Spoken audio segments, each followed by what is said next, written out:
வாழ்க வையகம், வாழ்க வையகம், வாழ்க வளமுடன். இறையருளும் குருவருளும் துணை புரியட்டும்.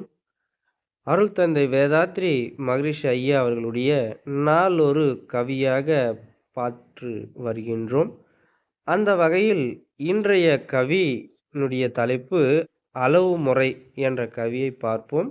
அதனுடைய சிறப்பை பார்ப்போமானால், சாமிஜி அவர்கள் இந்த பழக்க வழக்கத்தில் மனிதனுடைய எவ்வளவு உணவினுடைய அளவுமுறையையும் வயதான பின்பும் அளவுமுறையும் பின்பற்றி எளிய முறை ஊனுடலை பெற்று எப்படியெல்லாம் வாழ வேண்டும் என்பதை இந்த பாடல் வரிகளில் சுருக்கமாக சொல்லியிருக்கின்றார். அந்த வகையில் பாடலுக்குள் போவோம்.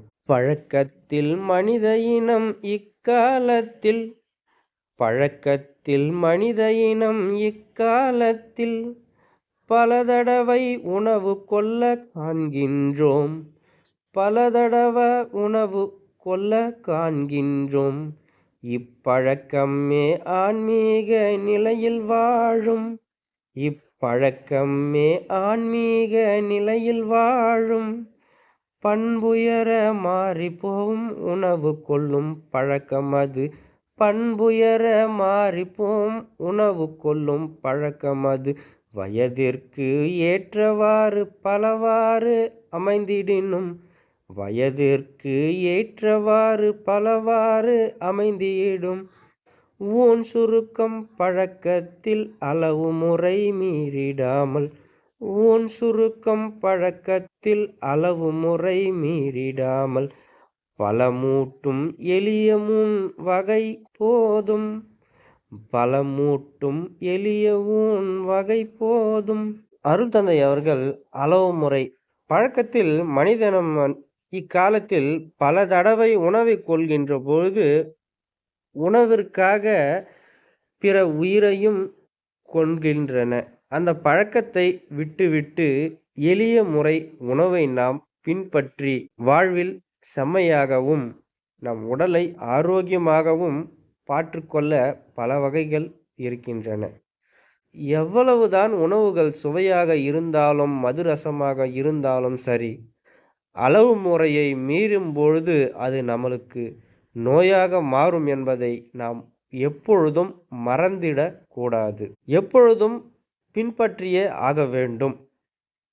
பழக்கத்தில் அளவு முறையை மீறிடாமல் சுவையாக இருந்தாலும் அளவு முறையை பின்பற்ற வேண்டும்.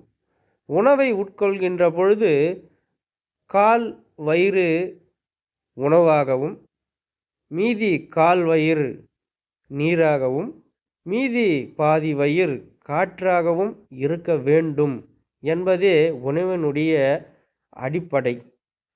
இது போன்று நாம் உணவை உட்கொள்கின்ற பொழுது ஜீரணம் மண்டலங்கள் சீக்கிரம் ஜீரணமாகும். உடலும் ஆரோக்கியமாக இருக்கும். சுறுசுறுப்பாகவும் இருக்கும். வயிறு முட்ட சாப்பிட்டு விட்டால் நம் உடலை மிகவும் சோர்வாக அடைய செய்யும். சோர்வாக அடைய செய்வது மட்டுமல்லாமல் நம் உடலையே கெடுக்கும். அணுக்குள் ஏற்படுகின்ற சேதாரங்கள் அதிகமாக இருக்கும். ஆகையால் உணவை உட்கொள்கின்ற பொழுது அளவு முறையோடு நாம் உட்கொண்டால், எளிய முறையோடு நாம் உட்கொண்டால் நம்மளுடைய வாழ்க்கையை மாற்றிக்கொள்ளலாம். இதுவே உணவு உட்கொள்ளக்கூடிய முறைகள். இதை பின்பற்றி வாழ்க்கையில் சிறப்படைய செய்யுமாறு அனைவரும் அறிவுத்திருக்கோயில் வந்து பயனடைவாறு அன்போடு அழைக்கின்றோம். வாழ்க வளமுடன்.